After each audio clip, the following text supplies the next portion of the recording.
आएगा तो मोदी ही। मोदी जी आ भी गए हैं, लेकिन क्या ये वही मोदी जी हैं जो 2014 और 2019 में आए थे? फर्क है, फर्क रहेगा, फर्क दिखेगा भी। खैर, मोदी जी ने शपथ ले ली है, तीसरी बार देश के पीएम बन गए हैं, लेकिन लेकिन चेहरे पे वो तेज, वो कॉन्फिडेंस नहीं नजर आ रहा है। 2024 के इलेक्शंस अजीब एक्सपीरियंस दे गए हैं। बीजेपी गवर्नमेंट बना रही है पर खुश नहीं है। कांग्रेस फिर से ऑपोजिशन में ही है पर खुश है कि पिछली बार से ज्यादा सीट्स आई हैं। बीजेपी सरकार बनाने के बावजूद भी खुद इस बात को समझ रही है कि इलेक्शंस में उसका जबरदस्त लॉस हुआ है, और बीजेपी सिंगल लार्जेस्ट पार्टी होने के बावजूद भी एक लूजर निकल के आई है। बीजेपी इस इलेक्शंस में 303 से 240 पर आ गई है, यानी 63 सीट्स का लॉस। इसमें यूपी में सबसे बड़ा झटका, सबसे बड़ा नुकसान हुआ, जो कि इनकी हिंदुत्व की पॉलिटिक्स की लेबोरेटरी थी। 62 से 33 सीट्स पर आ गए, यानी कि 31 सीट्स का लॉस हुआ। और मजे की बात दोस्तों यह है कि खुद बीजेपी में सबसे बड़े लूजर रहे हैं नरेंद्र मोदी जी खुद, जो अपनी कॉन्स्टिट्यूएंसी से इस बार सिर्फ 1.5 लाख के मार्जिन से जीते हैं, जो कि 2019 में करीब 5 लाख का मार्जिन था। वोट परसेंटेज भी मोदी जी की करीब 10% गिरी है, जबकि ओवरऑल वोटर्स उस कॉन्स्टिट्यूएंसी में वाराणसी में बढ़े हैं। कईयों को तो इसी बात की खुशी है कि मोदी जी को, जिन्हें इनविंसिबल माना जाता था, जिनके नाम पे लहर चलती थी, जिनकी फेस वैल्यू पे ही पूरी बीजेपी इलेक्शन लड़ती थी, और इस बार भी पूरे इलेक्शन में सब जगह मोदी मोदी ही था। जैसे कि बीजेपी के मैनिफेस्टो में भी, जिसे कि मोदी की गारंटी नाम दिया गया, करीब करीब हर दूसरे तीसरे पन्ने पर मोदी जी की ही तस्वीर थी। उन्हें भी टक्कर दी जा सकती है और उन्हें भी हराया जा सकता है, ऐसा एक इंप्रेशन जो है इस इलेक्शन के रिजल्ट से निकलकर आया है। और खुद अमित शाह जी, जिन्हें पॉलिटिक्स का चाणक्य कहा जाता था, सारी स्ट्रेटेजीज फेल हो गई उनकी, लेकिन बीजेपी को एक अच्छी गिनती नहीं दिला पाए।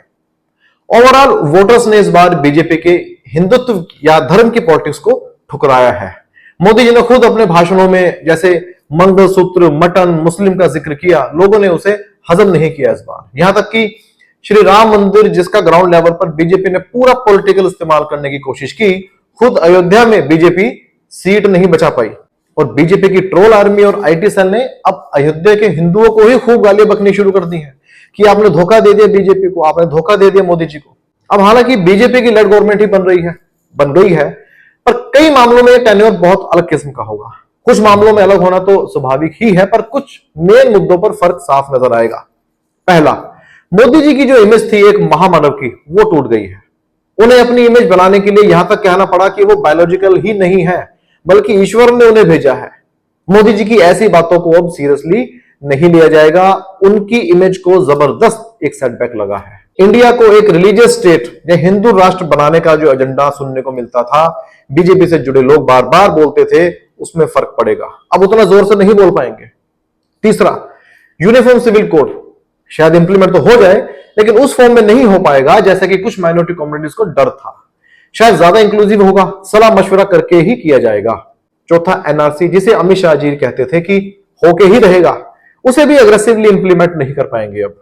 पांचवा, वन कंट्री वन लीडर का सपना मोदी जी की इमेज के टूटने के साथ ही बिल्कुल चूर चूर हो गया है। छठा, कंट्रोवर्शियल अग्निवीर स्कीम, या तो उसको वापस लेना पड़ेगा या इसमें अमेंडमेंट करनी पड़ेगी। इसमें कुछ और बातें भी, कुछ और पॉइंट्स भी जोड़े जा सकते हैं दोस्तों, आप कमेंट करके मुझे बताइए। लास्ट में मैं बात करूंगा जो एक कोएलिशन गवर्नमेंट बनने जा रही है, कोएलिशन गवर्नमेंट के बारे में।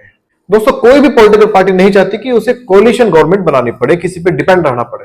लोगों में वो इसे ऐसे रखते हैं कि कोएलिशन गवर्नमेंट में अच्छे से काम नहीं होता, कड़े फैसले नहीं ले पाती सरकार। पर असल में कोएलिशन गवर्नमेंट में मन मर्जी के फैसले नहीं ले पाती सरकार। फिर वो मन मर्जी के फैसले चाहे एंटी पीपल ही हो, लेकिन कोई रोकने वाला नहीं होता। जैसे कि मोदी जी ने अचानक उठकर नोटबंदी कर दी थी, लोगों ने परेशानियां झेली, मारे गए, और रोकने वाला कोई नहीं था। कोएलिशन गवर्नमेंट में ऐसे मन मर्जी के फैसले नहीं लिए जा सकते। पास्ट में भी इंडिया में जब जब कोएलिशन गवर्नमेंट बनी है, देश को कई अच्छे कानून मिले, कई अच्छे लॉज मिले, कई एंटी पीपल लॉज को रिपील भी किया गया, और कॉन्स्टिट्यूशनल सैंक्टिटी प्रोटेक्ट रही।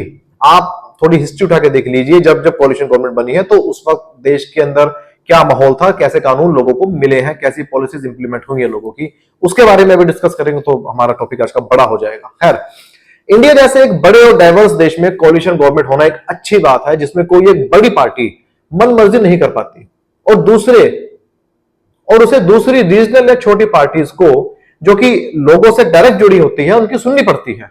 कोalition गवर्नमेंट में बड़ी पार्टी के बड़े लीडर थोड़ा लिमिट में भी रहते हैं, उनकी अथॉरिटेरियन टेंडेंसी को भी लगाम लगती है। अब ये जो गवर्नमेंट अब बनी है, ये किस रास्ते पे चलेगी, क्या कुछ करेगी, क्या कुछ रहेगा, बताने वाला वक्त बताएगा। लेकिन ये कुछ वो बातें थी जो मन में थी आपके साथ डिस्कस करने के लिए। दोस्तों, अगर वीडियो अच्छा लगा तो लाइक कीजिए, शेयर कीजिए, चैनल को सब्सक्राइब नहीं किया है तो सब्सक्राइब कर लीजिए। मैं आपका दोस्त एडवोकेट विपिन कुमार, नमस्कार।